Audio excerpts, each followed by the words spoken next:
the triangulating moment in the book. Really? I know. If I didn't have anything else to do today, I would have finished it. Rude. Extremely. Okay. Yes, extremely rude. Oh, let's see. So I think we are now live. Oh my God. To live and action. Okay, so hello. Welcome to the Escondido Public Library Virtual Author Chat Series. Today's chat is in partnership with Mysterious Galaxy Bookstore, where you can buy books by the author. We are your hosts for today. I'm Jessica, Adult Services Librarian. And I am Cathy, Teen Services Librarian, and today we are joined by author Rebecca Mahoney. Rebecca Mahoney is a young adult and middle grade writer and the co-creator of audio drama serial The Bridge podcast. She's a strong believer in the cathartic power of all things fantastical and creepy in children's literature, and she knows firsthand that ghosts, monsters, and the unknown can give you a language you need to understand yourself. She was raised in Windham, New Hampshire, currently resides in Somerville, Massachusetts, and spends her spare time watching horror movies, collecting cloche hats. I'm surprised you're not wearing one. I know. And cursing sailors at sea. Assuming that's how it works. She can be found on Twitter at Cafe Click. A cliche. Oh, cliche. Sorry. Oh my God. I was thinking of the Q for some reason. The Q. Oh. And okay. Yeah. What she said. Thank you so much for having me. Yes, welcome. We are so happy that you are joining us today. Seems like so long ago we scheduled this, and now it's finally here. I know. To everyone watching, now that we're live, we will be monitoring the comments. So if you have any questions for the author, please feel free to add those, and we will get those answered as they come up. And just to remind you again, you can purchase books by the author from Mysterious Galaxy, and the link directly to the book is in the description of the chat. So now we can get on to our questions.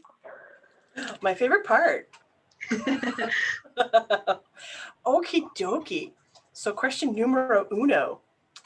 Let's see. Tell us a little bit about what inspired you to write The Valley and the Flood. Ooh, so when I knew that I wanted to write a story about trauma and its effect on memory and sort of your sense of self, I knew I wanted to approach it from a direction that was like a little bit fantastical and a little bit horror. So if anyone who knows me is watching this, they know what's coming. But the reason I love horror so much is because I think that you can go about it two ways. There's horror that's meant to make you feel uncomfortable, and usually that's sort of like it's kind of like turning over a rock and letting what's underneath crawl out. It's sort of like exposing an injustice or this past pain. But there's also horror that's really powerful tool for catharsis, because it's about taking what you're most afraid of and externalizing it, and then showing like, how do you survive that thing? And so how I approached Valley was, how does Rose externalize her trauma and her PTSD? And where the more surreal aspects came in were actually in terms of how trauma memories themselves tend to present. I have some amazing friends who are neuroscientists, and as I was talking the project through with them and sort of like thinking about how trauma memories tend to be this sort of like they're not really narrative in terms of the way you think of them. They tend to be these kind of like really detailed flashbulb bursts. And that's why when you're talking to somebody about a traumatic event they've experienced, they might not remember the sequence of the day, but they might remember these moments in bullet time detail. And one of my friends was like, oh, did you know it's because the brain encodes traumatic memories differently? At which point I was like, say more. But yeah, it's actually science that the brain tends to sort of program in those memories in a different way than it encodes normal narrative memories. And that's part of why treatment for PTSD involves so much of telling your own story, because you're literally putting it back into the narrative. And then just sort of the thing that brought those all together was the concept of a monster story, because I love me a monster story. But that sort of like worked so nicely into the end goal I wanted, which was, trauma is this thing that, feels so terrifying and so earth-shattering to you, but it's something that was born out of an instinct that wanted to protect you. So that's sort of how I wanted to develop that relationship between Rose and the flood, where the flood seems like this threatening thing, but there's more going on under the surface than she knows. Now this makes it's so much easier to understand the book since I'm so close to the end. Hearing you say that, it's like, oh yeah. It's not just me. So tell us, what was your journey to becoming a writer? Was it planned? Was it unexpected? Say it was pretty planned, in terms of maybe I never really thought about doing anything else, or at least like as a passion. The search for what a day job was going to be was always an interesting up and down, but being a writer was something that was always in the plan from the word go. I mean, I think I wrote my first story when I was 3. I transcribed it to my mom, and it still exists somewhere. There were 3 angels battling some sort of sorcerer with a scepter, which is a word I think I learned from Little Nemo. But I wrote my first manuscript in high school, senior year of high school. Wrote a bit throughout college. Never, those were always kind of my practice books. I never thought about sending them anywhere. But I started sending out manuscripts to agents. Let's see, I would have been 22. It was Valentine's Day 2010, actually. And through many ups and downs, and one agent I had to part ways with after she ended up having to cut her list in half. Valley is I counted it once and now I'm losing it, 6th or 7th manuscript. And it published, I think, almost 11 years exactly after I sent that first query to a literary agent. So long planned road. Long journey. And you're still alive. Yay! I'm still alive somehow. Okay, let's see what's next on our list of fabulous questions. So, in The Valley and the Flood, I just love this cover. It's an amazing cover. Shout out to the artist Matt Saunders, and the stunning and gorgeous. The designer was Maggie Edkins, who has a graphic novel coming out, I believe, through Macmillan. So keep an eye out for her as well. Nice, but yeah, it's just so perfect. Anyway, so in the book, you cover some difficult topics. Why was it important to you to tell this story? So a lot of Valley comes from my own experiences with trauma. It's not a one-to-one, exact story in any respect, because I definitely, when I went into it, I was like, okay, I want to tell something that's true to me, but also, protect those details. But the thing about trying to find other people's stories about trauma is interesting, because when you look for resources on PTSD, understandably, a lot of them are focused around veterans, and there are certain types of trauma that are always sort of in an examples list. And of course, all of those types of trauma need resources. But if your trauma is different, you might look at that list and say, oh, those sound so much worse than what I went through. And it's kind of built into the pattern of thinking itself, for you to downplay it and downplay its effect on you. So I went into this wanting to write the story I would have needed.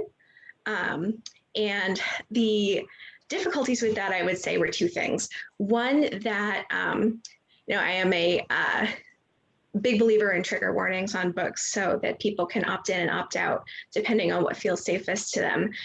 But, worrying that you might write a book that would hurt somebody, sort of like was something that was really daunting to me. And then there was also the fact that I knew it wasn't going to be true to everybody's experience. And that was pretty scary because, of course, you want to write something that is going to, speak to everybody.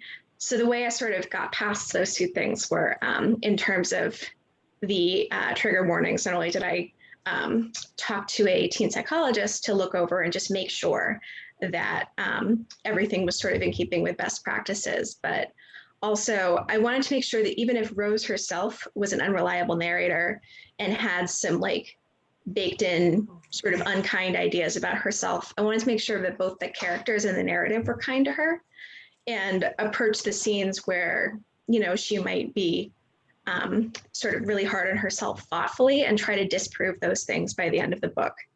And in terms of sort of realizing that I wasn't going to be able to write the book for everybody, I decided, well, okay, I just want people to take what they need from this, even if what they need is to look at this and go, okay, this isn't my experience at all. Mine was different X, Y, Z, because maybe that helps somebody put their finger on something they've been missing. So yeah, there was a lot of thought that went into how to approach those topics and a lot of back and forth, both like with myself and with my own therapist, who's a saint.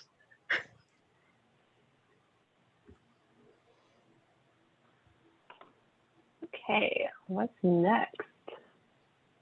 Okay, so now we're going to talk a little bit about kind of the genres, the different themes that go into the book. It's a mix of like fantasy, magical realism, a little bit of horror, like you mentioned. Have you always been drawn to those types of stories, or are the books you read completely different from what you've been writing? Yes, absolutely. I have always been, those are really my top three genres since childhood, and I love genre blends of those as well. I love fantasy horror. I think that's a really wonderful pairing. And what I would really love to do one day, what's on my bucket list, is a mystery novel in a high fantasy world. I just think that combination would kill.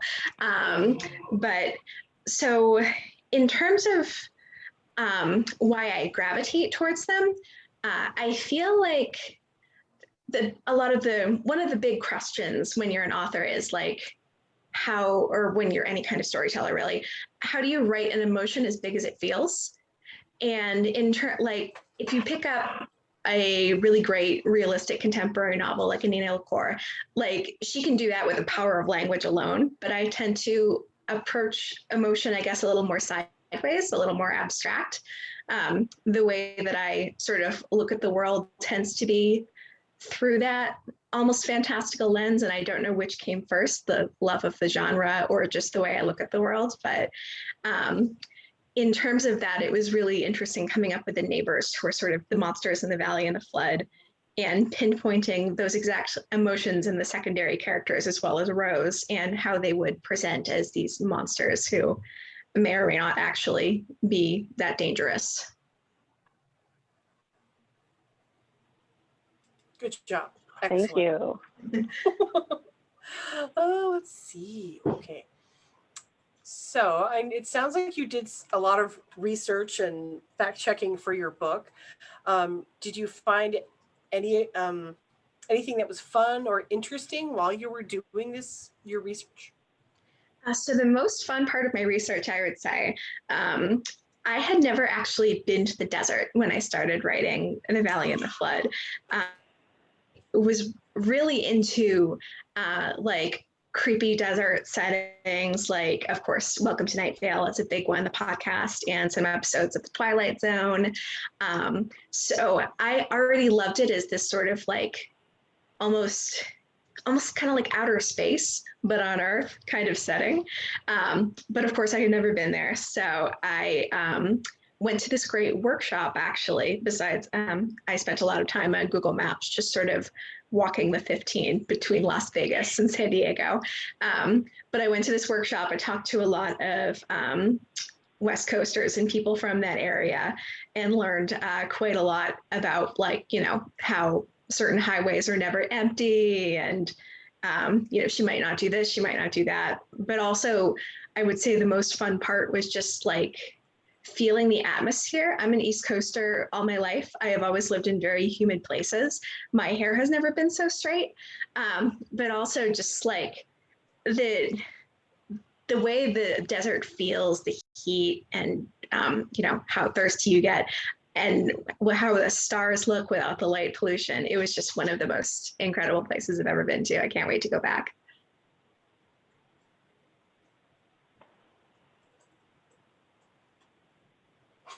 It's funny to think about people that haven't been to like places where you've grown up and you've lived. Like, oh, they've never experienced that, like the desert. Like, I've been there so many times. It's like, I'm okay. It's a little bit warm. Just a little bit. If you go to those kinds of deserts. It almost felt refreshing to me, like since I'm based on, I'm so used to humid heat. So I was standing outside in 80-degree weather as somebody who's run hot all my life. And I was like, I'm fine. And I'm wearing a long sleeve shirt. This is amazing.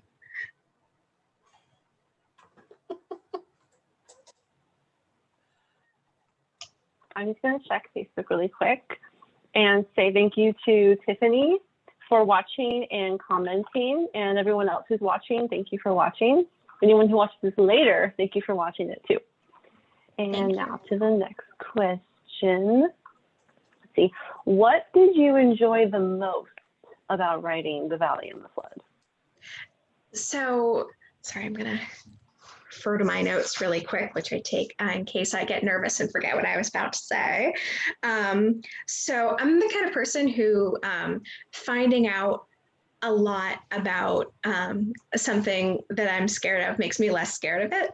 And that was how I got into horror in the first place. I was always interested in it, but I used to be extremely scared of it. And then I watched the movies that scared me multiple times to sort of see how the scares were constructed. And I felt the same way about writing about trauma in a lot of ways. Like, it was a way to sort of take it apart and see how it worked.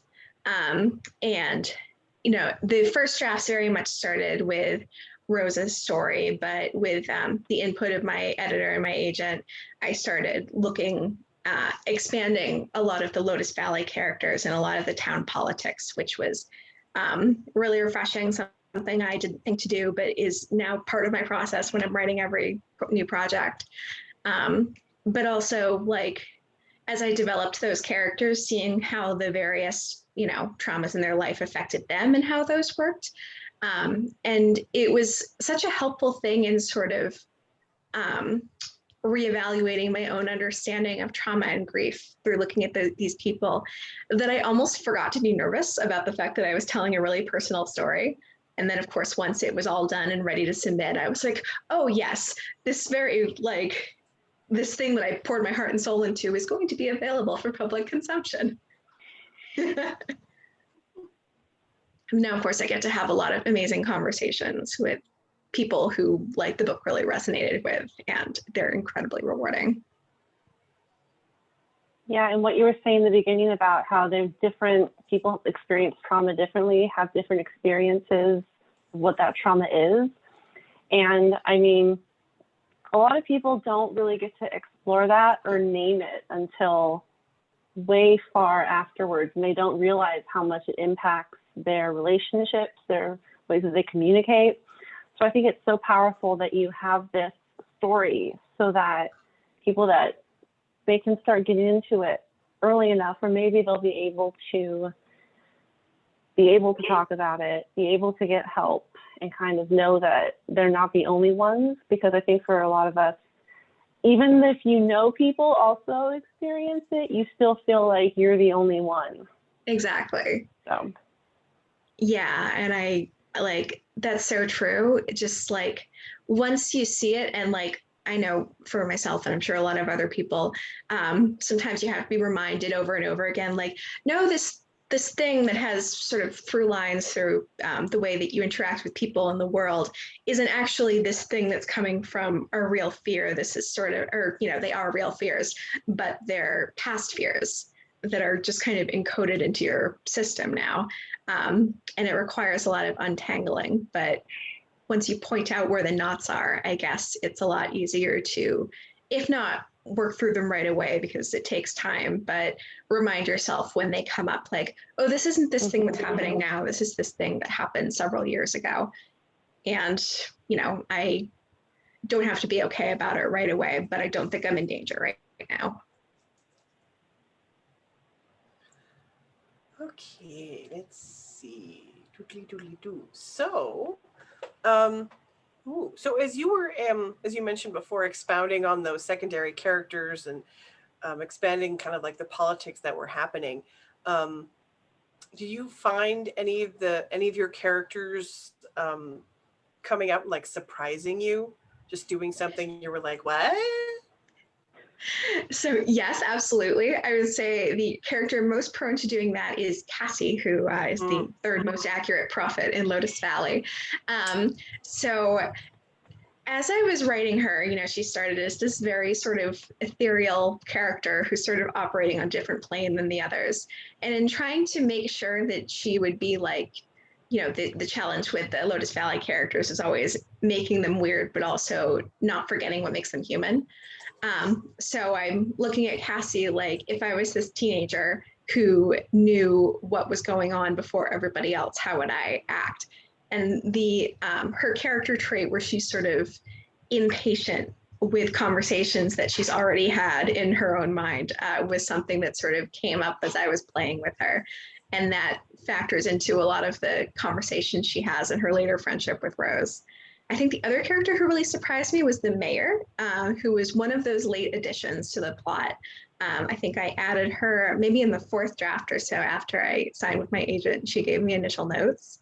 And I did not go in intending her to be sort of like this foil of Rose, who's also sort of scared of what she can do and has this dramatically different response to it. But that's sort of how she developed over the course of writing it.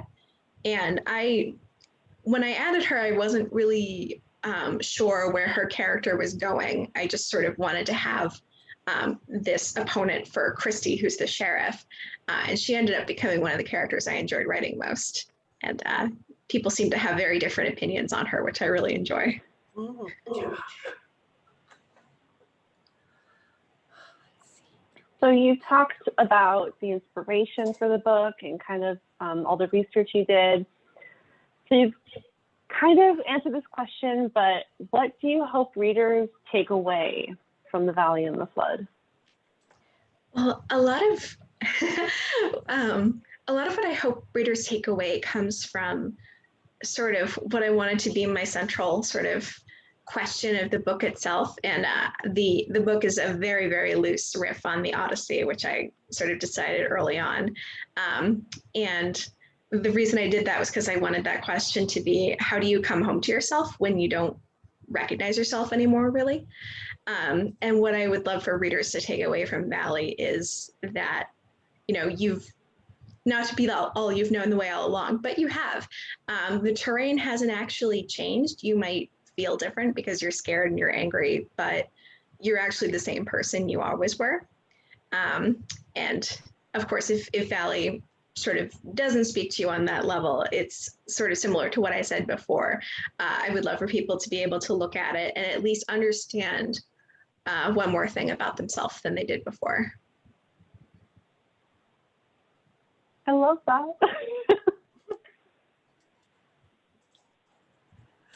I don't know yet because I haven't finished it. Give me 45 minutes and I'll no spoilers. I'll come back. I'll come back and say, let's see. Okay, so our next one. So what for you is your writing process? Do you have to be in a specific environment, or do you like to write somewhere specific? Do you have a special pen, a special computer, lights down low, blanket, that kind of stuff? So I used to have a workspace I went to regularly. The pandemic hit, and also have never been much of a cafe person because I tend to get distracted very easily.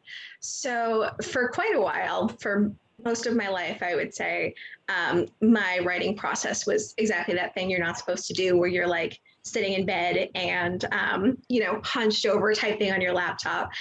So I actually am going to be moving this summer to a place with my own home office for the first time.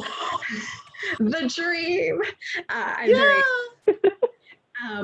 But also I've been doing some things lately to sort of mix up my writing process because one of the things that I knew would be coming when I reached this point was now I have to write books a bit faster. So, and I tend to be a very slow drafter. So I was like, how do I speed that up? So in order to sort of cut down on my own self-editing, I got this thing called a Neo Alpha Smart. And it's basically like, I keep calling it an electronic typewriter. It's just a keyboard with a little screen, and you type on it. You can see like the last few sentences you wrote and nothing else. And you can plug it into your computer by USB and then hit send. And then essentially it acts as your external keyboard and just fills in everything you wrote in the document. It's magic, and it really actually helps me focus. And not go back to what I wrote and go, oh, well, I think that that's not the best. I should go back and, obsess over that sentence for the next 20 minutes. So that's something that's been very helpful. And also I am a bit of a morning writer because it helps to sort of get my best focus first thing. But I am in serious awe of people who can wake up at 5 a.m. and just get right down to it. I am not that particular writer. We're talking more in the neighborhood of 10, 11 a.m. Solid.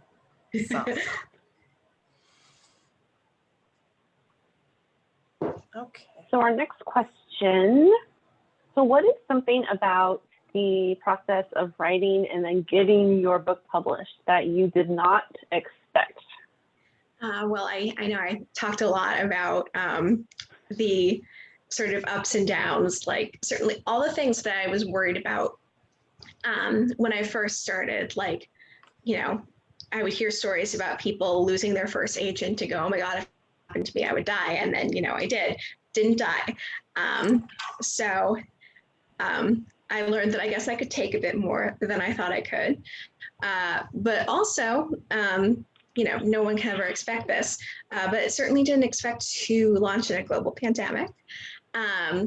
And there were certain things that were always sort of my goal when I was getting published, like the in-person launch and being able to, hand sign books that of course I didn't get. And that was extremely hard, but people really, step up for you.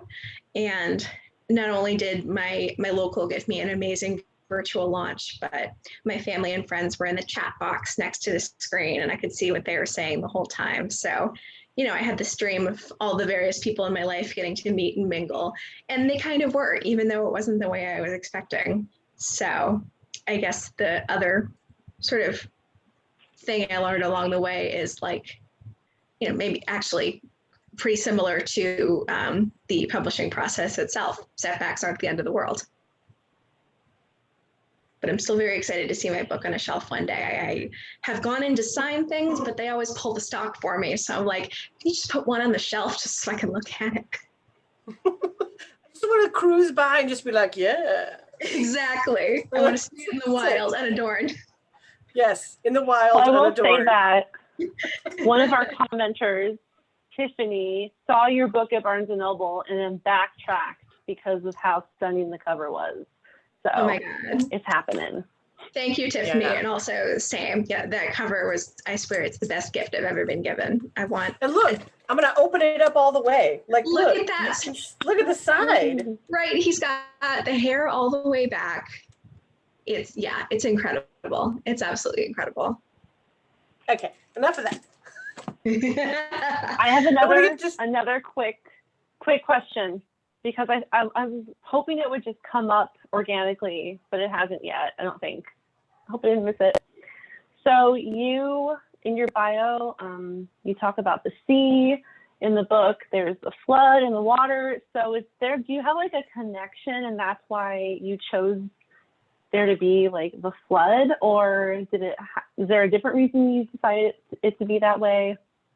I think water actually does show up in just about everything I write, or at least most things. I'm sure there are things that have not involved water, but I didn't grow up directly on the sea, but I have always lived somewhere that is within an hour of the sea.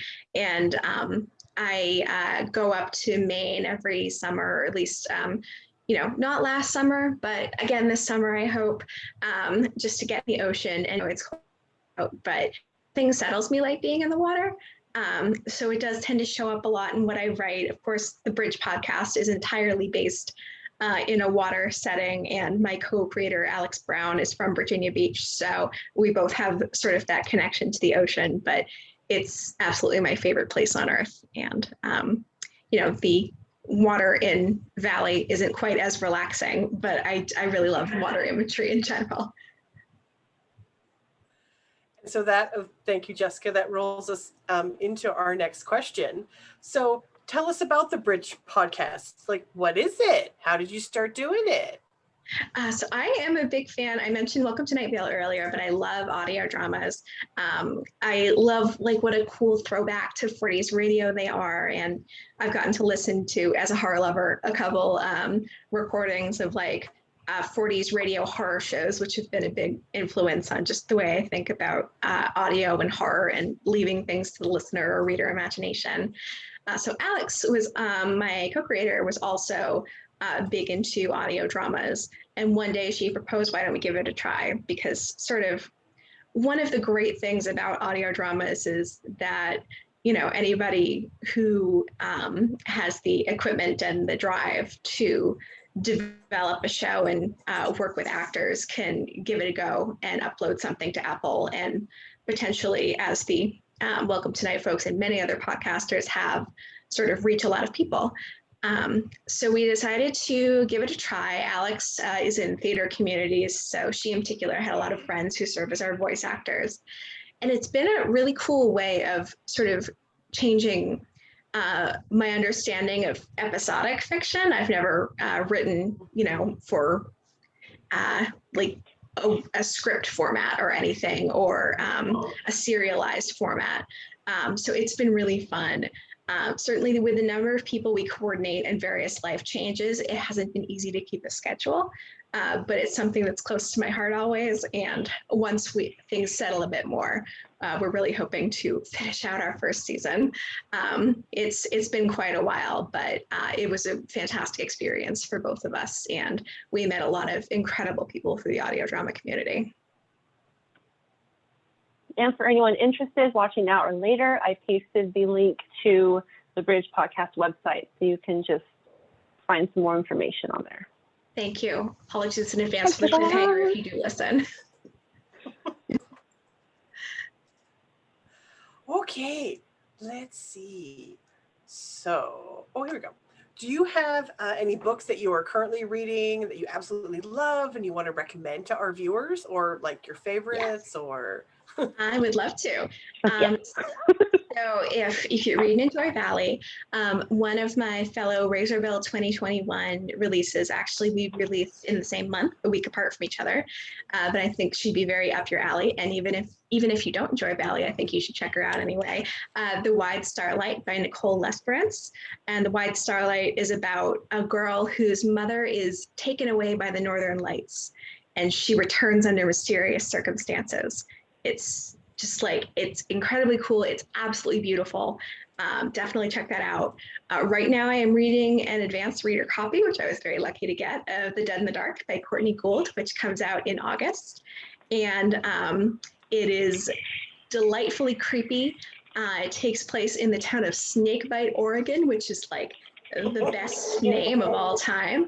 Unfortunately, I have not gotten to read very far yet because my focus comes in and out during this pandemic, but I've finally been able to read again, so it's so high on my list. And a book I just got today, which I have not cracked open yet, but I'm gonna pre-recommend it because I'm just that excited about it, is The Ones We're Meant to Find by Joan Hutt. I believe it released this week.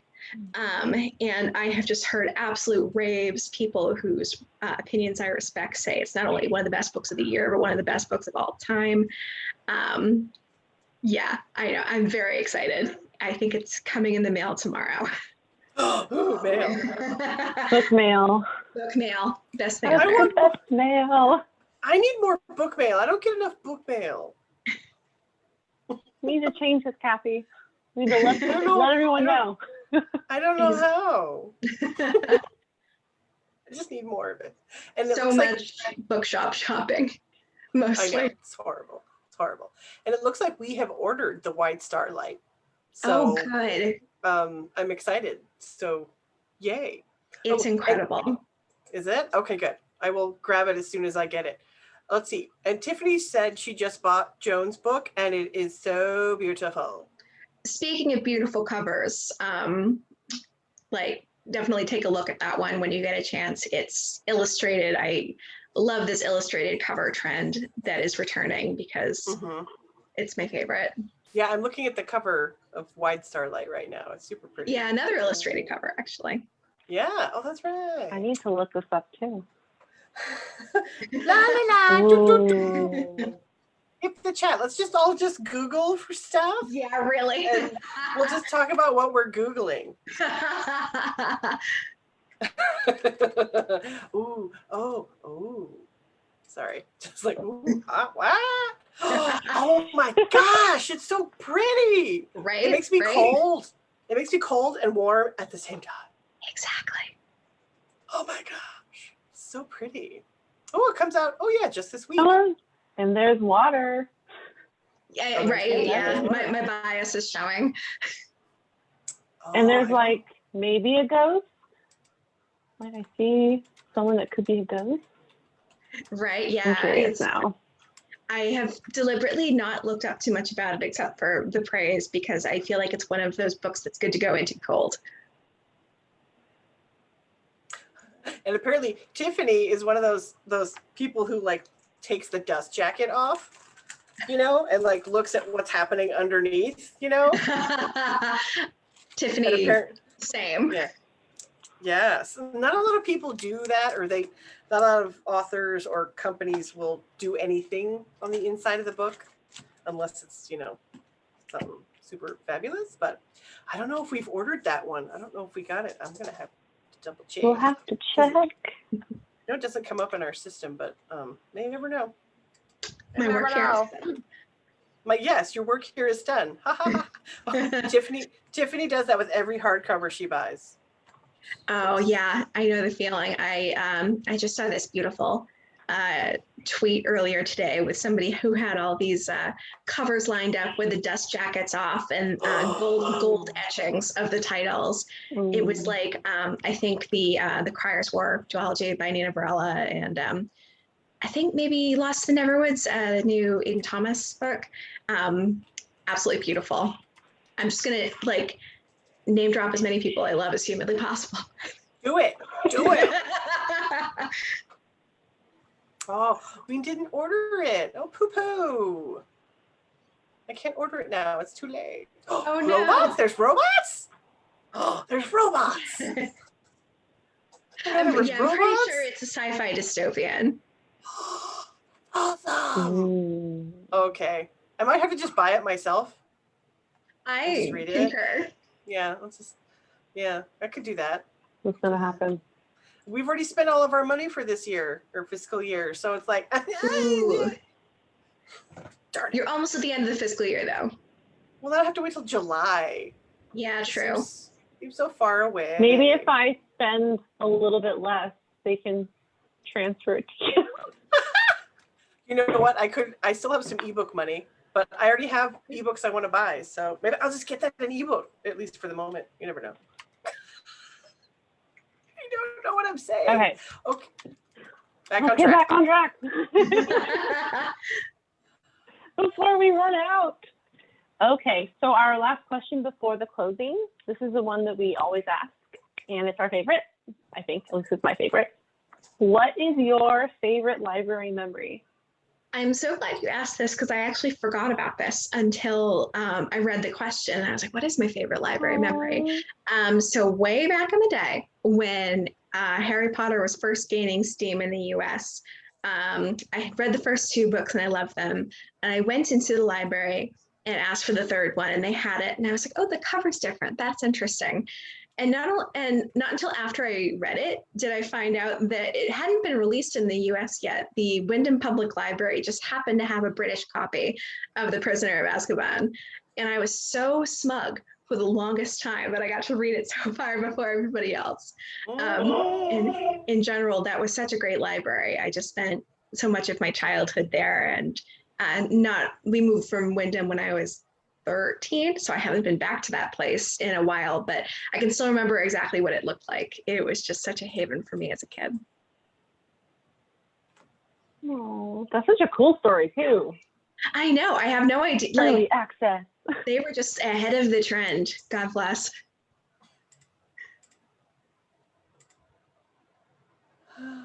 Okay, let's see. Where are we? Where'd my window go? Oh, there it is. Oh, thought I'd lost it. Okay. So let's see. So Rebecca, darling, tell us, what is next for you? What's happening? What's hip? What's in stuff and writing? So happily, I can't tell you exactly what I'm working on, but it has a bit more horror than Valley, and it does not have a flood, but it does have the ocean. We are right on the ocean with this one. And let's see, I just hit 30,000 words on it. So I am having a wonderful time writing it, and I'm very excited to share with everybody soon what it's about. Excited. It's just so exciting. Okay, so where can readers find you? Not like in a stalkery way, but just, in general. And where can they get your book? For news and musings and probably pictures of my office at some point soon, I'm on Twitter at Cafe Cliche without any spaces. My website is RebeccaMahoneyBooks.com, and you can pick up Valley. Well, first you can pick it up at Mysterious Galaxy Bookstore, or if you would like to support your local independent bookstore, you can find it at IndieBound or Bookshop. Yay! And for those watching, I pasted the link to Rebecca's website directly in the chat, and the link to Mysterious Galaxy again for your convenience. You don't have to search for it. It's right there. And I will also be sending 10 book plates to Mysterious Galaxy this weekend. So those of you who order will get a signed book plate, and I commissioned those from one of my friends. And unfortunately, I don't have one to show you, but they're absolutely stunning. So if you're thinking about buying Valley, those will be available sometime next week, most likely. Super fancy. Super fancy. So cool. We like fancy. We are fancy people. So we are at the end, and really quickly, I'm just going to thank Tiffany again for staying with us the whole time and all of your awesome comments. To everyone who I can't see, thank you for watching. Thank you for being here with us. Thank you to our wonderful author. Thank you. Thank you. And thank you guys so much for having me. This was a lot of fun. Yay! And if any of you out there are interested in more free online programming like this, don't forget to check our Facebook page for more events, to see all the fun and free digital events that we have planned. We hope to see you back here next week, May 13th at 4 p.m. We're having another author chat. YA authors Monica Gomez-Hira and Kelsey Rodkey will be here. And if you get a chance, please fill out our virtual program survey. We're always looking for new and exciting ways to, make our virtual programming a little more accessible, a little more exciting, a little more snap, snap, snap, confetti, all that stuff. Thank you so much for joining us. Thank you, everybody. Thank you, guys. Thank you.